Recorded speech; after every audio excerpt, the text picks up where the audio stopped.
നമിതയുടെ വിവാഹമാണ് നാളെ രാവിലെ. നമിതയുടെ അച്ഛനും അമ്മയും ഡോക്ടർമാരാണ്. നമിത ഒരു സിവിൽ എഞ്ചിനീയറാണ്. വിവാഹ പയ്യൻ രാഹുലും എഞ്ചിനീയറാണ്. വിദേശത്തുള്ള അടുത്ത ബന്ധുക്കളും മറ്റും 1-2 ദിവസമായി നമിതയുടെ വീട്ടിൽ തന്നെയാണ് സ്റ്റേ. നമിത കുറച്ച് ദിവസമായി വിവാഹം അടുത്തു വന്ന ലഹരിയിലാണ്. രാഹുലിനെ വീഡിയോ കോൾ ചെയ്യും, ചിരിച്ചും കളിച്ചും ഇടയ്ക്ക് സമയം കിട്ടുമ്പോൾ വീട്ടിലെ ബന്ധുക്കളുമായി സംസാരിച്ച് അവൾ അങ്ങനെ ഓരോ നിമിഷവും ശരിക്കും എൻജോയ് ചെയ്തു. അതുകൊണ്ട് തന്നെ നമിതയ്ക്കതൊരു ഉത്സവമായി തോന്നിയിരുന്നു. പ്രേമബന്ധങ്ങളിലൊന്നും കുടുങ്ങാതെ അവൾ ഒടുവിൽ അച്ഛനും അമ്മയും കണ്ടെത്തിയ പയ്യനെ തന്നെ ഭർത്താവാക്കാൻ തീരുമാനിക്കുകയായിരുന്നു. അക്കൂട്ടത്തിൽ പുറത്തുള്ള ഗസ്റ്റ് ഹൗസിൽ തമിഴനും ഭാര്യയും തൻ്റെ വിവാഹത്തിൽ പങ്കെടുക്കുവാൻ വന്ന് താമസിക്കുന്നത് അവളുടെ ശ്രദ്ധയിൽപ്പെട്ടു. അതാരാണമ്മേ? ആ ഗസ്റ്റ് ഹൗസിൽ സ്ത്രീയും പുരുഷനുമായ 2 അപരിചിതർ. അത് മോളുടെ വിവാഹത്തിൽ പങ്കെടുക്കാൻ വന്നവരാണ്. ആണോ? ആരുടെ ഫ്രണ്ടാണവർ? അച്ഛൻ്റെയും അമ്മയുടെയോ? ഞങ്ങൾ 2 പേരുടെയും ഫ്രണ്ടാണ്. ചെന്നൈ മെഡിക്കൽ കോളേജിൽ MBBS പഠിക്കുന്ന സമയത്തുള്ള പരിചയമാണ്. നമിതയുടെ അമ്മ ഡോക്ടർ ഒരു വിധത്തിൽ പറഞ്ഞു ഒപ്പിച്ചു. നമിത അത് ശ്രദ്ധിച്ചു. അച്ഛൻ്റെയും അമ്മയുടെയും പരിചയത്തിലുള്ള ഏതോ പാവങ്ങളാണെന്ന് തോന്നുന്നു. അവർ ഒരു പ്രാവശ്യം പോലും ഈ വീട്ടിലേക്ക് വന്നിട്ടില്ല. അടുത്ത സുഹൃത്താണെങ്കിൽ അതിന് തക്ക അടുപ്പവും പരിചയവും ഇവർ കാണിക്കണ്ടേ? ഇതൊരുമാതിരി രഹസ്യമായി താമസിപ്പിച്ചതുപോലെയാണ് തോന്നുന്നത്. അവൾക്കെന്തോ ഒരു പന്തിക്കേട് തോന്നി. ഏകദേശം അമ്മയുടെ പ്രായത്തോടടുത്ത സ്ത്രീയും അവരുടെ ഭർത്താവുമാണ്.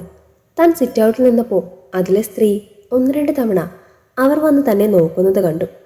പിന്നെ അകത്തുള്ള അയാളെയും വിളിച്ച് തന്നെ കാണിച്ചു കൊടുക്കുന്ന പോലെ തോന്നി. ശരിക്കും ആരാ അവർ? എന്തായാലും അറിയണം. ഇടയ്ക്ക് അല്പസമയം കിട്ടിയപ്പോൾ നമിത അവിടെ ചെന്നു.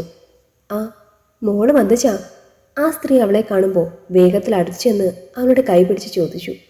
അവർ അവളെ സ്പർശിച്ചപ്പോൾ എന്തോ ഒരു സ്പാർക്ക് അവളിൽ പടർന്നു കയറിയതുപോലെ തോന്നി. എത്ര വർഷമായി മോളെ ഉന്നെ ഞാൻ പാത്തിട്ട്?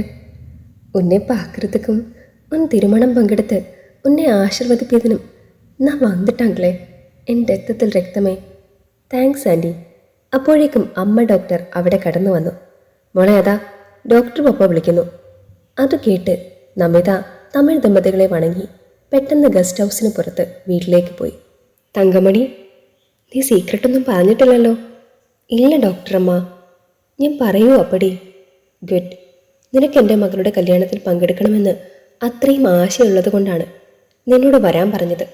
അവൾ വിവാഹശേഷം രാഹുലുമായി സ്റ്റേറ്റിൽ പോകും. പിന്നെ ഇനി ഒരിക്കലും കാണാൻ അവസരം കിട്ടില്ല. അതാണ് ഡോക്ടറമ്മ, ഞങ്ങൾ അവളുടെ തിരുമണം എന്ന് കേൾക്കുമ്പോൾ ഓടി വന്നത്.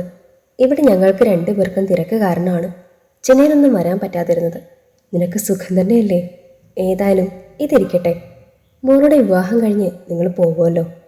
തിരക്കിനിടയിൽ ചിലപ്പോൾ കാണാൻ പറ്റിയില്ലെങ്കിലോ? അതും പറഞ്ഞ് ഡോക്ടർമാർ ഒരു കുത്തു പണം അവരെ ഏൽപ്പിച്ചു. ഇതൊന്നും വേണ്ടമ്മ, കാശിൻ്റെ കണക്കൊക്കെ നമ്മൾ മുമ്പേ തീർത്തതല്ലേ. അതൊക്കെ ശരി, ഇത് ഞങ്ങളുടെ ഒരു സന്തോഷത്തിന്. ഡോക്ടർ സാർ പറഞ്ഞിരുന്നു തങ്കമണിക്ക് വേണ്ടുന്നത് ചെയ്യാൻ. എല്ലാവരെയും കടവുകൾ കാപ്പാത്തിട്ടും. ശരി, ഞാൻ പോകുന്നു. നാളെ രാവിലെ കല്യാണ മണ്ഡപത്തിലേക്ക് വന്നോളൂ. അത് പറഞ്ഞ് ഡോക്ടർമാർ ഔട്ട് ഹൗസിൽ നിന്നും ഇറങ്ങിപ്പോയി. വീട്ടിലെത്തിയിട്ട് അവൾക്ക് സംശയം വിട്ടുമാറിയില്ല. ശരിക്കും ആരാണവർ? അവർ സ്പർശിച്ചപ്പോൾ എന്താണൊരു പോസിറ്റീവ് എനർജി തൻ്റെ ശരീരത്തിൽ കയറിയത്? രാഹുലുമായി സംസാരിക്കുമ്പോഴും വീട്ടിൽ മറ്റുള്ളവരുമായി ഇടപഴകിയിട്ടും ഒന്നും അവളിൽ ഒരു സമാധാനവും ലഭിച്ചില്ല. അന്ന് രാത്രി ബെഡ്റൂമിൽ വെച്ച അച്ഛനോട് അമ്മ അല്പം ദേഷ്യപ്പെട്ടു. ഉച്ചത്തിൽ സംസാരിക്കുന്ന സംഭാഷണം അവൾ വ്യക്തമായി കേട്ടു. ഡോക്ടർ, ഇത്രയും കാലത്തിന് ശേഷം വേണമായിരുന്നോ നിങ്ങൾക്ക് ഈ പണി? അവർക്ക് പുറത്ത് എവിടെയെങ്കിലും ഹോട്ടലിൽ ഒരു റൂം അറേഞ്ച് ചെയ്താൽ മതിയായിരുന്നില്ലേ? ഇവിടെ ഔട്ട് ഹൗസിൽ കൊണ്ടുവന്ന് തന്നെ താമസിപ്പിക്കണമായിരുന്നോ? കോസ്റ്റ്യൂംസ് ഒക്കെ അണിഞ്ഞ് നമ്മളുടെ മകളെ ആ കോലത്തിൽ കണ്ടാൽ എന്ത് മനസ്സിലാകാനാണ്? അതാണ് ഇങ്ങോട്ട് വരുത്തി താമസിപ്പിച്ചത്. അവർക്ക് താൻ പെറ്റ കുട്ടിയെ കൺകുളിർക്ക് കാണണമല്ലോ. അതിന് അവരുടെ പിള്ളയൊന്നും അല്ലല്ലോ, നമ്മുടെ 2 പേരുടെയും കൊച്ചല്ലേ. എടി, എന്ത് പറഞ്ഞാലും പഴമക്കാർ പറയുന്നത് പോലെ പെറ്റ പട്ടി അവരുടേതല്ലേ. ആ വയറ്റിൽ 10 മാസം കിടന്നല്ലേ നമ്മുടെ മോള് വളർന്നത്. ശാസ്ത്രം എത്ര വളർന്നാലും ആ രക്തമല്ലേ അവളുടെ ഞരമ്പിൽ ഓടുന്നത്. രക്തബന്ധത്തെ അറുത്തുമാറ്റാൻ ആർക്കും ആവില്ല. അത് മനസ്സിലാക്കണം. തൻ്റെ ജന്മം സംബന്ധിച്ച സകലവിധ സത്യവും അറിഞ്ഞ നമിത അറിയാതെ ഒന്ന് തേങ്ങി. പിറ്റേന്ന് അത് ഗംഭീരമായി തന്നെ മണ്ഡപത്തിൽ വെച്ച് വിവാഹ ചടങ്ങുകൾ നടന്നു തുടങ്ങി. രാഹുൽ നമിതയുടെ കഴുത്തിൽ താലി കെട്ടുമ്പോൾ കാഴ്ചക്കാരുടെ ഇടയിൽ നിന്നും തങ്കമണി കുരവയിട്ടു. തുടർന്ന് ഭക്ഷണമൊക്കെ കഴിച്ച് ഓരോരുത്തരായി പിരിഞ്ഞു. നമിത രാഹുലിനൊപ്പം അവൻ്റെ വീട്ടിലേക്ക് യാത്രയായി. തങ്കമണിയും ഭർത്താവും തമിഴ്നാട്ടിലേക്കുള്ള ബസ് കയറി യാത്രയായി. ഗർഭപാത്രം വാടകയ്ക്ക് കൊടുത്ത ഒരമ്മയുടെ കണ്ണുനീർ തങ്കമണിയുടെ കവിളിലൂടെ ഒലിച്ചിറങ്ങി. ഭർത്താവ് സെൽവൻ അവളുടെ കണ്ണുനീർ തുടച്ചുകൊണ്ട് പറഞ്ഞു, തങ്കമണി, നീ അഴകാതെ, കരയരുത്. നാം പെറ്റ പിള്ളയുണ്ടല്ലോ ഉനക്ക്, അത് നമുക്ക്. അവർ കണ്ണീരോടെ മൂളി ഒന്ന് ചിരിച്ചു. ആ ആദ്യരാത്രിയുടെ അവസാന യാമത്തിൽ എപ്പോഴോ രാഹുലിൻ്റെ പൗരുഷത്തെ ഏറ്റുവാങ്ങി അവൾ കിടക്കവേ തന്നെ 10 മാസം പെറ്റുവളർത്തിയ ആ അമ്മയുടെ മുഖം മനസ്സിൽ തിളങ്ങി.